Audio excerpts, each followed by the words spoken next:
After putting together this tutorial and finishing the notebook, I decided that it needed something else. I figured a video would help. With a lot of the text in the documentation, it might seem a little bit intimidating. So I thought a video would show just how easy this actually is. I'll talk you through each part of the process. From loading and configuring your Python environment, Google Colab, setting up Google Drive, retrieving the data from LinkedIn, and using the Python code to process that data. By the end of this video, I hope that you see that this is actually really quite easy to use. First, we'll start by loading Google Colab.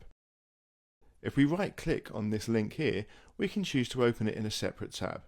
Opening Colab in this way allows it to pull the notebook that I've created down with it. As you can see, there's a lot of text and a lot of writing. I can be quite verbose sometimes. But you can watch this video and you can go through this process in around 5 or 10 minutes. If you want to get into more detail, then you can go through the code, go through the text, and you can learn a lot more about how I've done this. So first, we need to mount your Google Drive. Let's open the folder structure on the left. Now this text at the top talks you through what we're going to be doing here. But essentially what you need to do is click this play button here, accept this pop-up, click on the Connect to Google Drive link, and follow the Google authentication process. This may be different on your machines, but it essentially goes through the same process. What you're doing here is allowing Google Colab to essentially communicate with Google Drive so that it can edit and read from files there. If you look on the left, you can see that a Drive folder has appeared. If we expand this, we can see the other Google Drive folders.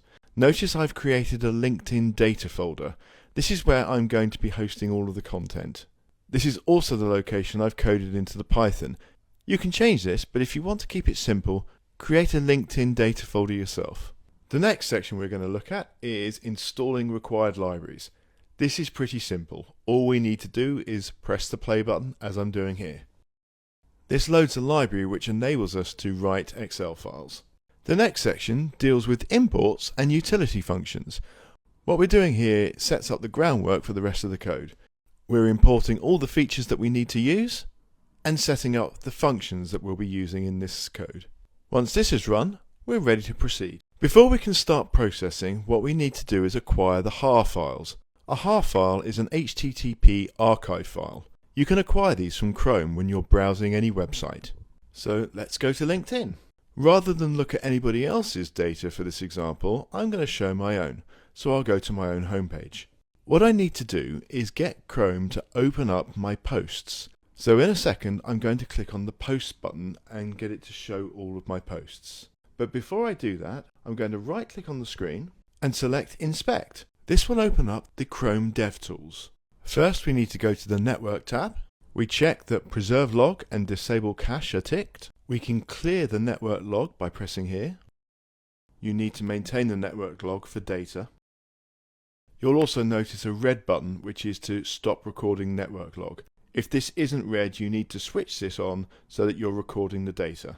I'm now going to click on Posts and show all posts to start loading the data.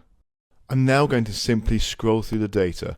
If you look at the Network tab on the right, you can see all of the data that's being loaded. Now, each HAR file can actually contain a lot more data than I'm going to use here, but for demonstration purposes, I'm going to create 2 or 3. So after I've scrolled a few times, I'm going to stop scrolling and I'm going to move over to the Export HAR icon. That's a down arrow.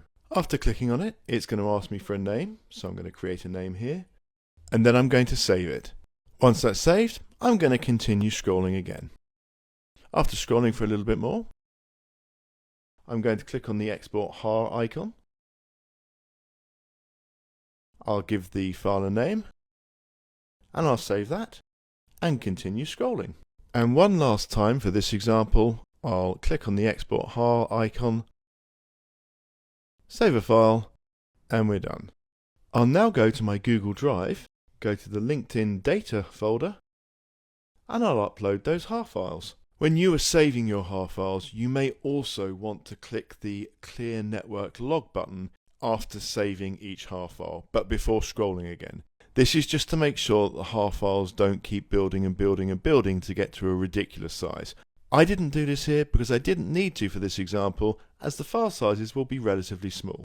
You may want to do this. Now that we see that the half files are in place, we can go back to Google Colab. You may want to read some of the sections in the Google Colab notes, mainly if you are intending on making a few changes. In this section, you may need to change some of the code. Now here, I've noticed a little flaw in my code where I've left the optional section as live. What I'm doing here is essentially removing the hash before the 3 quotes. What this does is it turns the whole section into an innocuous string. And to enable this section, I'm putting that hash before the 3 quotes, which opens up the code, as you can see by the change of color. The commenting out of these sections is actually explained in the text above. Remember that I've set up my file paths to match the paths that I've got set up in Google Drive. If yours are different, you may need to change these. I now click on the play button, and we can see from the logs below the half files being processed. Here we can see the total number of entries loaded. The data that we want to be working with is contained inside those entries. The next part of this process is to extract that data, post and social engagement data, from those entries. The text here explains in more detail what this section does. I don't need to talk about this section here, but you can look at it in your own time. I'm just going to click on the play button here and scroll down to see what the logs tell us. Now that seems like a lot more data than I was expecting. However, you will get duplications in this, and that's what this next section deals with. The posts are deduplicated on entry ID. Entry IDs are unique, but we will get multiple versions of the same post because of the way in which we're downloading the data. What this does is remove those duplicates, but it makes sure to keep the most populated data over underpopulated data. So if I press the play button here and go and look at the logs, we can see that the number of posts has dramatically reduced. When we get here, we have all of the data that we need, but it's not in the best structure. I use this section to rebuild that data into a better structure. So I click the run button, and after a couple of seconds it's finished, and we can see this in the logs. The next section is pretty interesting. This is where we work out the timestamps of each of the posts. Now, not all posts in the LinkedIn data are timestamped. We get the timestamps from metadata about the images that are there. So if you've got posts with images, they'll have a epoch time, which is a time in milliseconds. Posts without images don't have this. So what we need to do is we need to work out what the time of posts which don't have this epoch time should be. We can do this by using the entity ID with the epoch times where they exist. The entity IDs are sequential, which means for every new post the entity ID goes up by 1. So if we've got a series of 1,000 entity IDs, they will be in sequence in the order in which they were created. From this, and the epoch times where they exist, we can calculate the approximate time that the post was sent. This isn't perfect, but it's a pretty good estimate of the time in which the post was set. So, like with the other code sections, I press the play button, and it completes in a couple of seconds. Now this next section is a bit of an intermediary. What we're doing here is we've got the data in a useful structure, and we're just going to dump it out to an Excel file.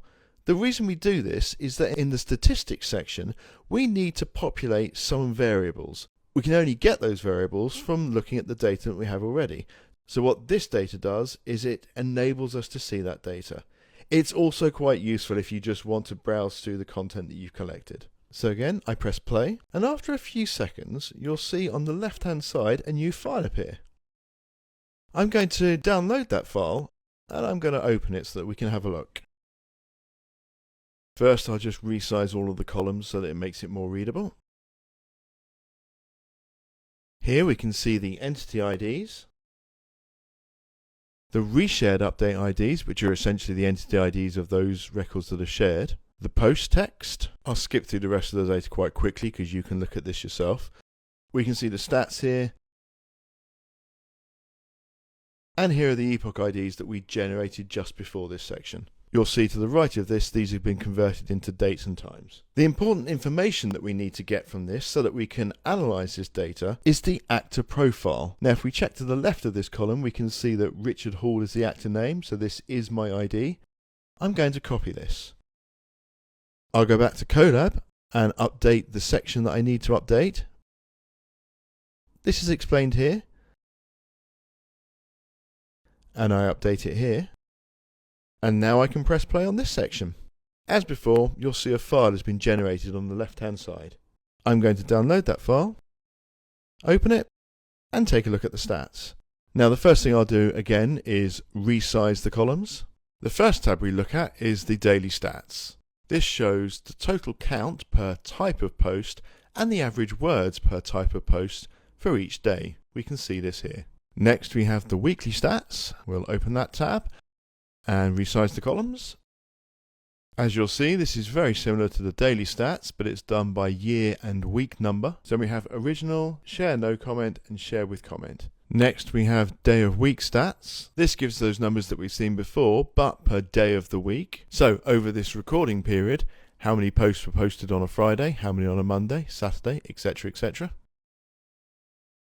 Then we have the overall stats, which essentially breaks down the calculations by type. We can see data such as total posts, unique post days, average post per day, average word count, max word count, the minimum word count, most active day, and most active day count. And the last tab is the Enhanced Post Data tab. Now I'll resize the columns here. Now what we have here is very similar to the last download I showed you. It's all of the data that exists for each of the posts, but only for the user that we selected to analyze. But it also contains metrics per post.